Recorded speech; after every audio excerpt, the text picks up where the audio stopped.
এটা হচ্ছে water delivery line. তো ডেলিভারি লাইন আমরা যেমন যে নিয়মে দিই আর কি, ধরেন আমার এই লাইনে ভার্টিক্যাল লাইনে কোনো সমস্যা হয়েছে, তাইলে কি করতে হবে, এই লাইনেও দেওয়া নাই, ওই পাশেও যে লাইনগুলো আছে দেওয়া নাই, ওই যে পাশেও যেটা আছে এটাতেও কিন্তু দেওয়া নাই চাবি। চাবি না দিলে হবে কি, যদি আমার এই লাইনে সমস্যা হয়, কারণ একটা তো 5টা ইউনিট, এখানে 5টা ইউনিটের 5টা 10টা ইউনিট, হ্যাঁ, এর মধ্যে একটা তো চাবি নেই, টাঙ্কির গোড়ায় হয়তো একটা চাবি দেব, তাইলে কি করতে হবে, এই একটা লাইনের জন্য পুরো লাইন আমার বন্ধ, ওখান থেকে চাবি বন্ধ করতে হইলো। এই জন্য কি করতে হবে, প্রতিটাতে সেপারেট করে একটা করে চাবি দিতে হবে।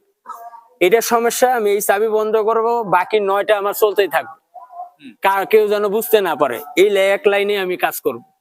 অবশ্যই এখানে চাবি দিতে হবে, হ্যাঁ, চাবি না দিলেও চলবে তা না, কিন্তু ওই সমস্যাগুলো যখন হবে তখন আপনি তো আবার মুশকিলে পড়ে যাবেন, একজনের জন্য 9 জনরে আমি আটকালাম।